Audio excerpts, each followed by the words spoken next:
Morning to all. I am Rupinder Kaur, Department of Hotel Management, RPIIT Campus, Karnal. Today my topic is planning various F&B outlet. Planning various F&B outlet mainly involves 7 steps are as under. Prepare a prospectus or program guide. Second, planning team. Third, conduct a feasibility study. 4. Menu analysis. 5. Consider architectural features like building style and material. Number 6. Budget and cost relationship. 7. Design development. First point, prepare a prospectus or program guide. We should keep some points in mind. First, title of the project, reason and need for the project, goals and objective of the project, policy guidelines of the project, and procedure to be followed to achieve the prospectus. Point 2, planning a team. The planning team is organized and may include some or all of the following: owner, 2. Food service manager, design consultant, equipment representative, general manager, builders or contractor, maintenance engineer or chief engineer. Third point, conduct a feasibility study. A feasibility study is defined as the collection of data about the market and other factors related to the operation of the proposed facility to justify the proposed product. It will include research on proposed site, potential customer profile, community growth, building trends, competition in the area, possible revenue generating sources like function catering, business catering, etc., cost component of the project. Menu analysis. Menu analysis involves identify the types of menu to be served, type of storage needed, portion size of each dish, total number of portions, batch size of the dishes, method of cooking and processing, work structure or equipment required, storage and holding equipments required.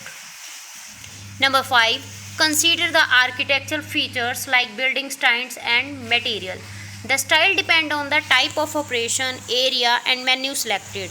The material depend on the type of architecture and local weather condition. If a restaurant is situated near the seashore or facing a pool, it can go for the glass walls to utilize the scene's view in its architectures. Floor. While selecting the flooring, the utility, durability, resistant to acids, grease and stain should be considered. Ceramic tiles are the best suited for kitchen as they are durable and easy to clean. Walls, ceiling and noise reductions. The wall finish depend on the amount of the natural light available. Soundproof material are also used to insulate vents, radiators, pipes, etc. Rubber parts are used in the areas where dishes are washed to prevent the excess noise of equipment. Lighting. Correct lighting for the facility is selected. The lighting should be adequate and suitable. Efficiency and effective heating and cooling system are required for the comfort of the guests as well as employees. Plumbing and electricity. Electricity or power requirements are calculated based on the equipment that need to run. The power requirements of various equipments have to be considered. Number 6. Budget and cost relationship. No food service can have unlimited budget as it would not practical. Hence, a balance bet to be made between quality, quantity or space and cost. A well-planned and designed facility improve the cost effective in the long run. Number 7. Design development. The first step is to determine space allocation with the help of the flow diagram. All work units along with their routes for supplies and workers are represented systematical in the flow diagram. These are the 7 points which should have to keep in mind while planning F&B outlets. Thank you.